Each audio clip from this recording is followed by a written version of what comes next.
1987 সালের 14ই ডিসেম্বর রাত 2:17 ভারতের পশ্চিমবঙ্গ আর বাংলাদেশের সীমান্ত জুড়ে ছড়িয়ে থাকা সুন্দরবনের গভীর নদীপথ।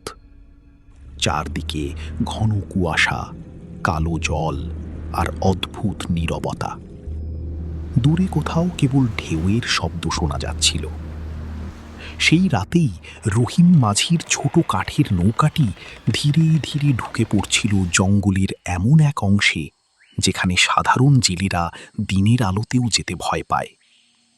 কারণ সুন্দরবনের কিছু জায়গা মানচিত্রে থাকলেও মানুষের মনে আজও অভিশপ্ত এলাকা হিসেবেই বেঁচে আছে, যেখানে নদীর জল হঠাৎ দিক পাল্টায়, কম্পাস কাজ করা বন্ধ করে দেয়, আর মানুষ নিখোঁজ হয়ে গেলে তার আর কোনো খোঁজ পাওয়া যায় না।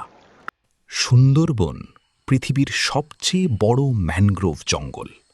প্রায় 10,000 বর্গ কিলোমিটার জুড়ে ছড়িয়ে থাকা এই অরণ্যকে বাইরে থেকে যতটা সুন্দর মনে হয়, ভিতরে ঢুকলে তা ধীরে ধীরে মৃত্যুর গোলক ধাঁধায় পরিণত হয়। এখানে মাটির নিচে কাদা এত গভীর যে একজন মানুষ মুহূর্তের মধ্যে তলিয়ে যেতে পারে। নদীর জলে লুকিয়ে থাকে কুমির, গাছের ডালে বিষাক্ত সাপ, আর জঙ্গলের অন্ধকারে ঘুরে বেড়ায় রয়্যাল বেঙ্গল টাইগার। কিন্তু সুন্দরবনের সবচেয়ে ভয়ঙ্কর বিষয় হল এখানে মৃত্যু কখনো শব্দ করে আসে না।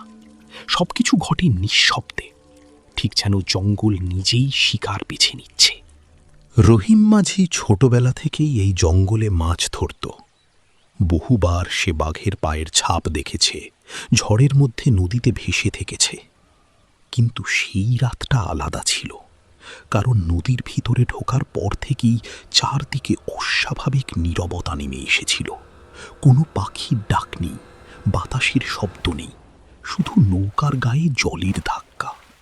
আর সেই সময়ই কুয়াশার ভিতর থেকে ধীরে ধীরে ভেসে উঠতে শুরু করল দুটি জ্বলন্ত চোখ, বিশাল, স্থির, অন্ধকারের ভিতরে দাঁড়িয়ে থাকা রয়্যাল বেঙ্গল টাইগার।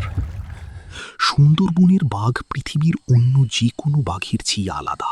তারা সাঁতার কাটতে পারে, ঘন্টার পর ঘন্টা শিকার অনুসরণ করতে পারে, আর সবচেয়ে ভয়ঙ্কর বিষয় হলো তারা মানুষকে ভয় পায় না। সুন্দরবনে প্রতি বছর বহু মানুষ বাঘের আক্রমণে মারা যায়, কিন্তু স্থানীয় মানুষ বিশ্বাস করে সব মৃত্যু কেবল বাঘের জন্য নয়। জঙ্গলের ভিতরে এমন কিছু এলাকা আছে যেখানে অদ্ভুত ঘটনা ঘটে। বহু জেলে দাবি করেছে গভীর রাতে নদীর মাঝখানে তারা অদ্ভুত ফিস ফিস শব্দ শুনেছে। কেউ কেউ কুয়াশার ভিতরে মানুষের ছায়া দেখেছে। আবার অনেক নৌকা এমনভাবেই উধাও হয়ে গেছে যেন তারা কোনোদিন অস্তিত্বই রাখত না। এই কারণেই সুন্দরবনের বহু মানুষ বনবিবির পূজা করে।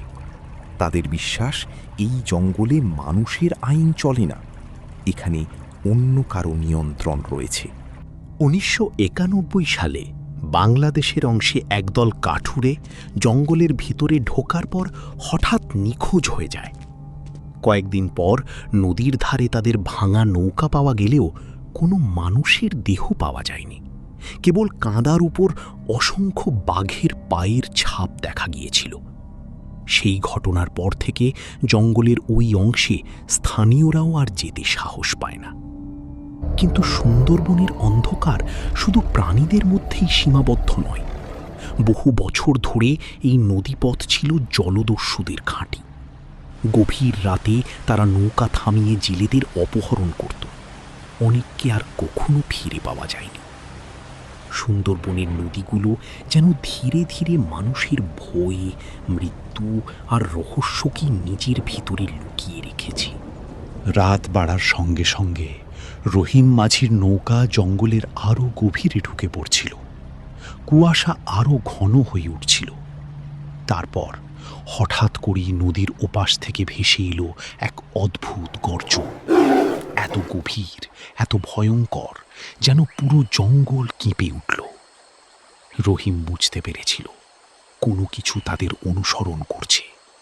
আর সুন্দরবনে একবার যদি কোনো শিকারীকে তোমার গন্ধ লেগে যায়, তাহলে পালানোর সুযোগ প্রায় শেষ হয়ে যায়। সেই রাতের পর রহিম মাঝিকে আর কখনো দেখা যায়নি। কয়েকদিন পরে নদীর ধারে তার খালি নৌকাটি ভেসে উঠেছিল। নৌকার গায়ে ছিল বিশাল নখের দাগ, আর ভিতরে পড়েছিল শুধু একটি ছেঁড়া জাল।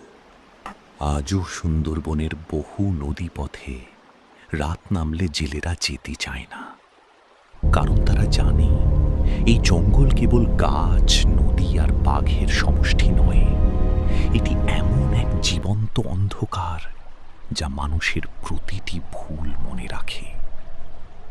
সুন্দরবন আজও পৃথিবীর অন্যতম রহস্যময় এবং ভয়ঙ্কর জঙ্গল, যেখানে প্রকৃতি এখনো মানুষের চেয়ে অনেক বেশি শক্তিশালী।